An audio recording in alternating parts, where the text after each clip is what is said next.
LG, good morning og sa atong mga suking tigpaminaw no ug sa viewers nato sa Facebook. May buntag sa tanan. Yes, and usa sa ato ang mga very exciting nga umaabot nga kuan mo gud ni siya nung exciting tuod kay nationwide man di ay ni siya. Tibuok Pilipinas ang magtapok dinhi sa Central Mindanao University alang sa ipahigayo no nga 31st National Fruit Symposium diin ang Philippine Fruits Association Incorporated maugyoy pangunay ani sa pagpahigayon. Doc Romel, pwede ba ni Bami nimo hatagan og background ug unsa ni siya all about ang National Fruit Symposium?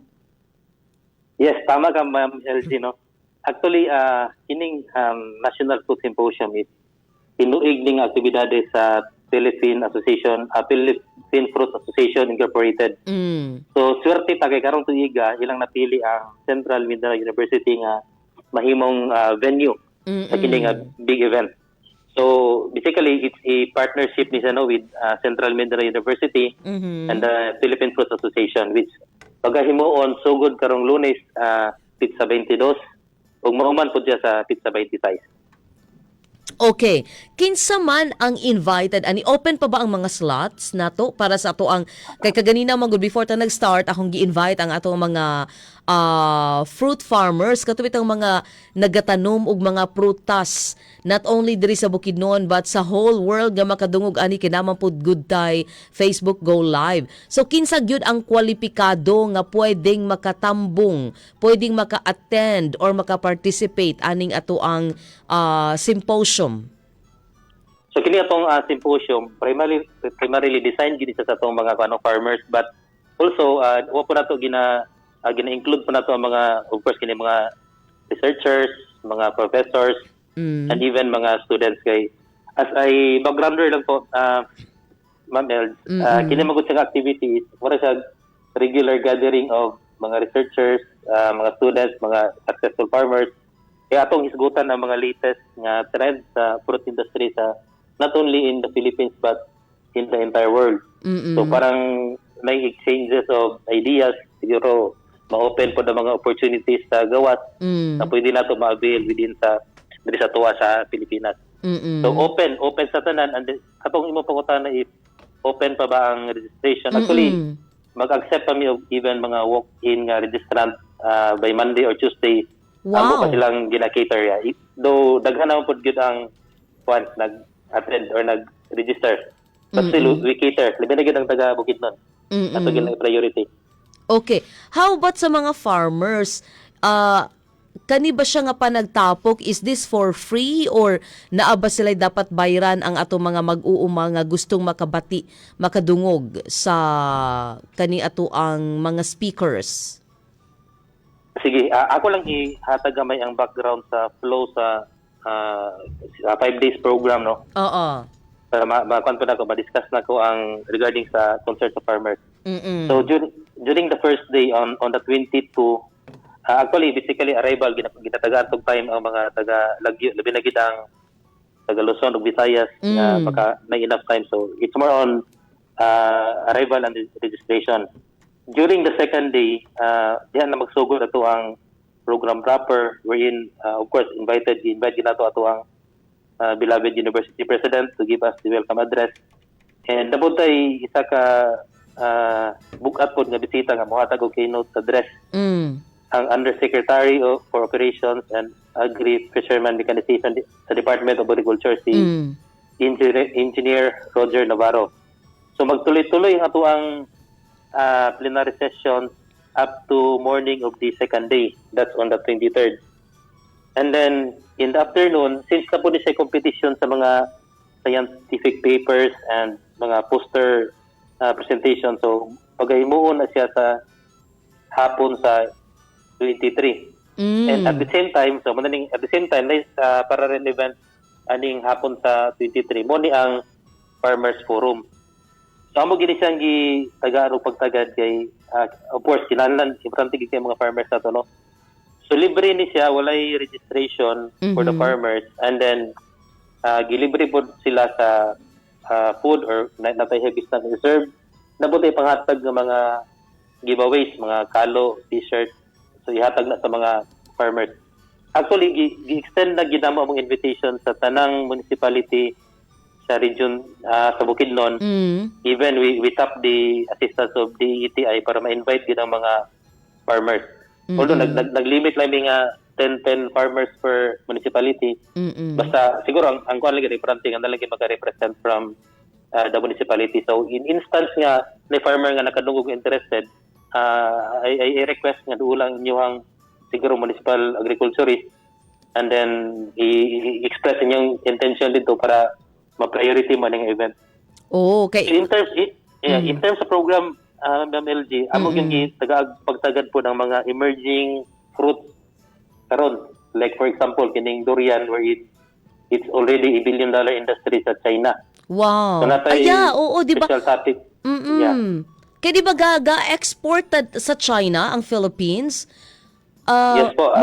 Nakabasa kog ka ng news na last year yata to nga we are still planning na pa to sa plano, pero karon na realize na gyud nga ga-export na gyud ta dito og durian sa China. Yeah, na-open siya in the year 2023, and then last year. Wow. There, parang later part sa 2022 rin, and then nag-emerge ng market na na-realize ng mga China nga ganahan sila durian. So right now, ang demand is very high, ang supply is very low sa Pilipinas. So nako. Grabe po ang promotion doon nga magtanom gyud og durian. So in assistance to this kining program sa government, na ang Philfruits nga mohatag og guidance for say for example sa cultural management practices which will be delivered sa banggitan po nga dugay sa Bureau of Plant Industry, si Sir Luquias, and then si Dr. Emma Bayugan po from UP Mindanao. Iya pong pagbatbato ning durian storage and post-harvest strategies. So tagaan gyud information para maaralayan ang mga farmers. In other words, perfect avenue ni siya sa ato ang mga durian farmers at the same time nga makadungog yun sa unsabay murabag ka na bang opportunity nga pwede nilang ma-avail, especially nga in demand kaayo ang durian dito sa China. Unya sa imo pang giingon, low kaayo ang supply, unya grabe kataas ang demand. Yeah, correct. Apil ba ang Bukidnon ana nga ga-supply og durian? Sa Bukidnon na pero again limited pagigay ang ka-supply. Diba? Ma-remember na ko in 2022 during the previous administration, namigi panghatag sa farmers sa 22 ka municipalities sa 2,000 plus durian siya. Ako may nabutang ato nga project in charge. So na 2,000 seedlings per municipality, and then siguro ato to i-follow up from now kay kato nga time magud pa ni buto ang ining demand sa durian. Yes. But since karon nakita ginato nga na ang demand, so this kining program sa Philippine Fruits is a sort of assistance kung nabuhi to sila ron sa atong padayonon through this following this kining mga cultural management practices nga i-highlight during the Farmers Forum. Oo. Doc, naabay specific variety of durian nga kanang mogid choice sa China or any variety? For now, since well-known ang ato ang puyat variety, mao ang ginakuha. Nakoy karibal. Na ako'y karibal sa puyat. Kaya ako, mauragit po na akong ginakaon sa tanan nga mga variety sa durian. Puyat po na nga akong ginapangita. Di po ko ganahan mo kaon sa other varieties. So nanagoy karibal ang China.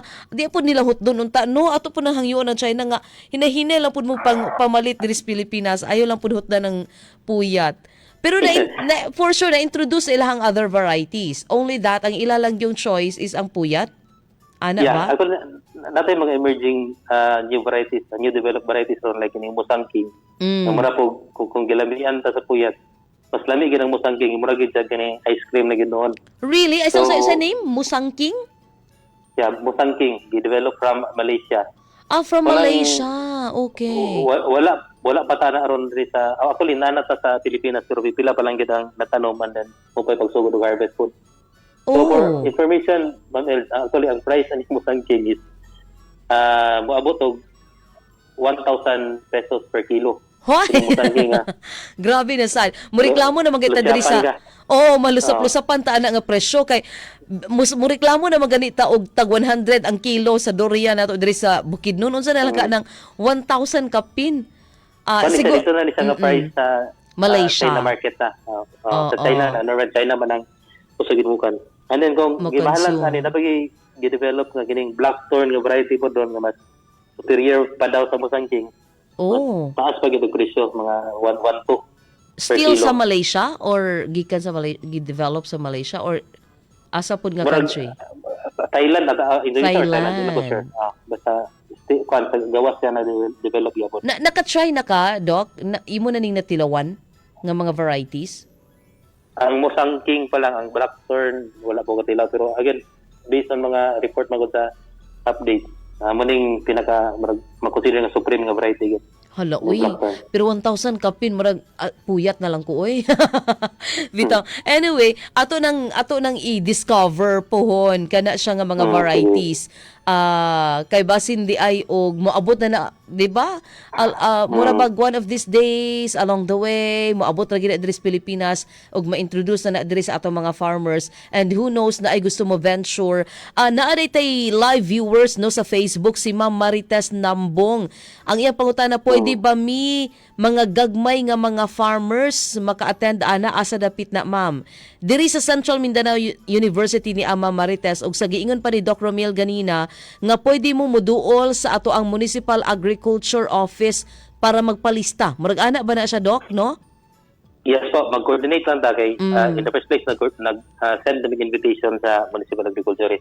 Oo. So, Moadto lang sa atong Municipal Agriculture's Office magpalista nga moapil ko adtong National Fruit Symposium nga ipahigayon sa Central Mindanao University next week, July 22 to 26. So ingana lang. Dayon si Sir Reynard Fernandez pod, shout out din ha. Ingon pa ni Sir Reynard, shout out to all Kamadicts, last day na today sa atong MS Math and PhD Mathematical Science Level 3 AACOP accreditation, hoping and praying that makapasarta sa Level 3. God bless you, Sir Reynard. Kamu ba po, Doc Romel, under AACOP accreditation ba mo this karon nga AACOP schedule or dili? Wala mo na include? Kaloy sa Ginoo ma'am, ang among horticulture department ni pasar na mi for one AACOP level 4. Wow, ang level master's 4. and PhD degree. So right now ang agribusiness mo yung kakuan ron under AACOP. Gipailalom karon sa AACOP. Murag agribusiness og DevCom pud, no? DevCom, yeah. Oo, appeal ang ilahang MS nga program. Yes po. Okay, sige. Going back, aside sa durian, Doc Romel, aside sa durian, unsa pay mga fruits nga na-appeal, nga murag i-highlight ninyo next week during the National Fruit Symposium? So during the Farmers Forum in the first half, moto durian, and then after the break, maghatag po ko og update sa avocado industry kasi ang avocado, Ma'am El, isa po siya ka emerging fruit diri sa particularly sa Mindanao. So ang nitabo mo ko, I was part of that team, pioneering team nga nag-develop gyud sa cultural practices sa avocado sa Pilipinas. Okay, siguro wala damha ba nga marami tawag pwede din ang avocado kasi before parang naipagduduha nga marami dili pwede ang avocado sa Pilipinas, but during our time with nako sa private company, we're able to prove nga pwede din siya. So ang mga multinational company karon nag-engage na sila sa hot avocado kay dako gyud kay ang demand sa China or even sa other outside market, no? So ako maghata pug ko kanani more on overview, and then unsay mga sustainable nga mga parts sa practices kung mag-engage sila sa avocado. So isa po niya sa emerging crop, and then after this one ang ato pong partner during Q Grader si Sir Andrew mag-lecture po more about on coffee, optimizing coffee quality. So sa Farmers Forum, again, durian, avocado, and coffee. Muning mga crop atong i-highlight. Mahitabo na siya on ang Farmers Forum karong July 24 sa hapon. 24 sa hapon. Okay. Sige, sa Farmers Training Center ba ang pinaka-venue gyud ani, Doc Romel? sa social hall kay Social na may hall. parallel session isa sa Farmers Training Center. I see. So sa Sige. FTC, it's more on the scientific session, Mm. and then sa social hall ang Farmers Forum. Okay. So far, open pa ba ang submission for abstract or katong mga gusto nga mag-present sa ilang paper? Close na po, Ma'am El. Close kay na. Limit. Limit. Sa mga judges. Aya, So, oo. Ang ato bang mga judges, are they also from Manila or Luzon, Visayas, or mostly is kaning mga taga Mindanao ra? It is well represented no na from UP LB sa Luzon, napod sa Visayas, and then we have also our own natay mga judges from sa MU. Oh, okay. At least no nga well distributed di ay per region ang ato ang mga naatay poster making. At the same time, poster saan na siya? Poster Poster presentation lang. sa ilang mga representation. resources. Oo. Yeah. Naapod. Yes, naapod. All right. Naku, going back to the avocado nga katubitang fruits. Unsa nga specific, na ba specific variety nga ato yung gina-recommend nga dapat mao gini ang ipatubo tungod kay kani siya lami gini nga avocado tested, proven and tested unya kani gid siya ang choice sa other countries nga ilahang ginapalit diri sa Pilipinas? Naa ba tay specific ana? Kaya di ba naman tay gitawag nga evergreen, naapod tay katubitang pagmahinog mahimong violet. Unsa gyud particularly Doc Romel ang maingon nato nga kana bang best seller nga variety? Ang well accepted yun nga variety sa international market, Ma'am Elsa, kana pang with export quality yun. Ang kining Hass avocado, I don't know kung nakadungog na kaning Hass avocado. O si spelling? Mura ni siya kining, ang iyang panit is gaspang or mura siya granada ba. Ang And then kung panit mahinog siya, mismo. it will turn into violet. So it's Hass variety ang preferred dito sa market. Kung mo po Hass. mahal dito sa market. Husk meaning H-U-S-K ang spelling? Hass. Oh, Hass. H-A-S-S nga variety. Sige, ako nang i-search kay kanang mo magud po na ang ginapa, di ba pag kaning na atay mga anak kay ato mo ginapakanon og prutas unya usa sa mga kana bang taas kaayo og nutrients nga fruits, one of the highly recommended good ang avocado. So gapangita Correct nata ana diri sa kuan Valencia market or Maramag market, malay-balay ba ka nga market? Available ba na siya bisan asa? Wala pa gid ang produce ana for now is kining mga multinational company pa, and then ang demand po niya is very high, so basically short gid ang supply. Ay aray. Napoy may mang manggawas nga mga siguro mga kalusot gikan sa patubo gyud dipila lang gamay ra. Kay namagot yung mga avocado nga pag imuhang paliton, gwapa kay sa gawas, pag open nimo halaka giulod or daot na mga ingana ba? Unsa ti mailhan ana dayto tuod Doc Romel? Pwede ba ko makapangayo lang gamay og idea? Actually, it's more on post-harvest handling, no? Wala lang natuman gyud ang right procedure protocol pag-handle sa harvested fruit. So, ang kining Hass avocado, magud mo na iyang isa ka edge, Miss Els, kay bali, barang dugay gid mag-deteriorate ang prutas kining Hass nga variety. So, maka-withstand siya, like, makatolerate siya ng mga problema nga dali ra mag-deteriorate kining stem and that, maka-last siya, ma-extend iyang post-harvest life as compared to kining mga malagkit na to or evergreen. So, muna yung edge sa Hass variety. That's why preferred po siya as fruit for export good. On top of kining, of course, mas lami siya, mas lagkit siya, mas ubos siyang fat, mas taas siyang good cholesterol. So, on top pa na mga benefit. So, preferred yun ang Hass. Tagpila po ng US. variety ana para naatay. Na ba na siya sa mga supermarket? As what I've said karon, una magaling very limited kay ang quota ba produce sa Pilipinas gina-export yun, ginapadala sa gawas. Pila po usually ang kilo ana Doc? Kung magpalit man galing para natay idea nga ay mauna da ini siguro kay nganong mahal kaayo. Mahal ba or barato ra? Kini bitong piece size sa dako. Dako lang siguro sa imuha. Mo abot sa mga 200 per piece, 200 to 250. Per kilo So, or per piece? Per piece. per piece Oh my po. gosh, as in. So how much more kung per kilo nya? Per piece, gamay. Kung ipakita na ko sa live Ah. no, ato ang gamay kaayo nga, gamay lang nga kuan size, ing ana na kamahal. Anong ka na bitaw ang murag dako na siguro sa itlog. I was able to kan mo ko nakagawas gyud ko sa una due to sa avocado pag train ba. Mo cost na siya $1 or sa Europe 1 pound per piece kanang dako lang sa itlog gamay. So meaning 70. Hala na Gamay day nga na na no. Murag di ba sa ato diri local nato nga produce kay kung ingon ana manggaling nga size liso ra na niya, di ba? Correct po. But lagi tungod po sa iyang good kanang content niya ba. So that's why mahal gid siya. Oo. Ay, Bidig. sige, ato ng pangitaon kung makaadto tas asa po na siya available nga country if ever? Japan? China? Kasagaran na sa South America. America. Napot sa Mexico. Nanapot sa kuan po even Australia, New Zealand. But sa Philippines ro nanapot daghan po. Nanapot daghan na ni.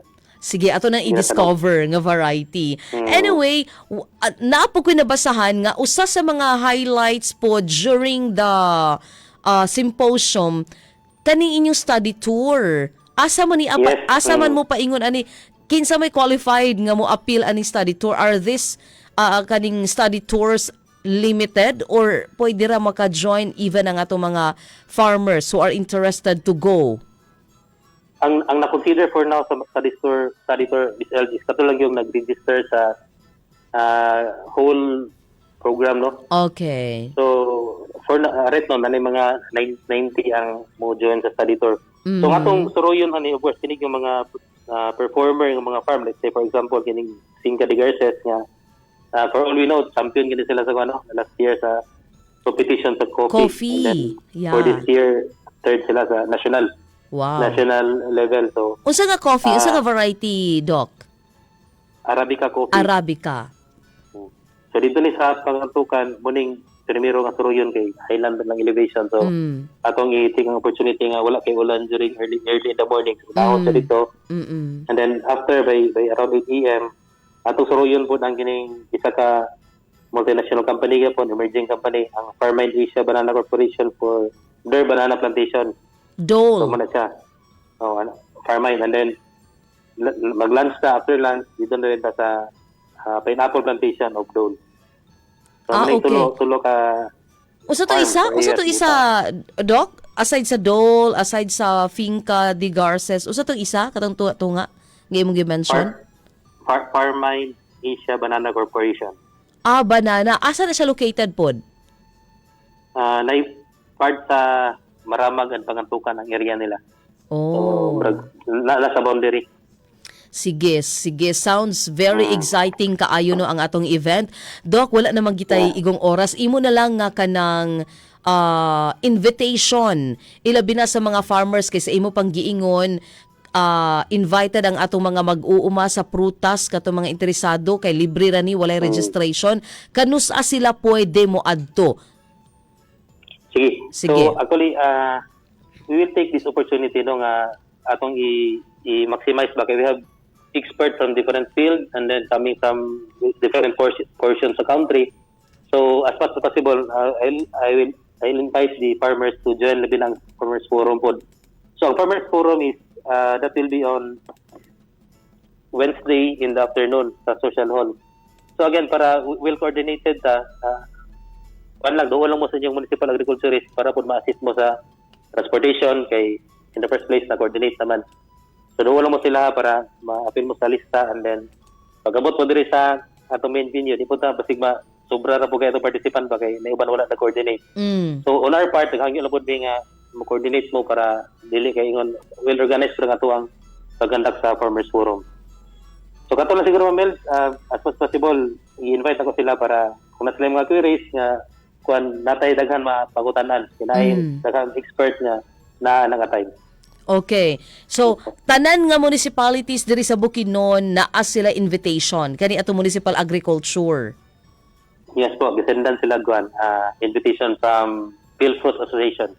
Okay, nako, sige, salamat kaayo Doc Romil sa imong information. welcome po. Looking forward for the success, no, of course, sa atong week-long nga National Fruit Symposium diri sa Central Mindanao University next week na gyud na murag pinakakulbahinam gyud na siya nga event kay nationwide. Unya conference pa gyud siya at the same time. Sige, so thank you so much, Doc Romil, sa imuhang higayon, and also thank you so much also to Andrew Melenchon, Professor Andrew, ang siya ang nagsuggest nga ikaw gyud ang akong interview kay you are the right person for Yes, this ma'am. topic. Oo. Yeah, thank you also, Ma'am Elsa, for this opportunity nga kastorya and then ma-promote po ning event. So, thank you. Yes. Salamat kaayo Doc Romil, and Okay po.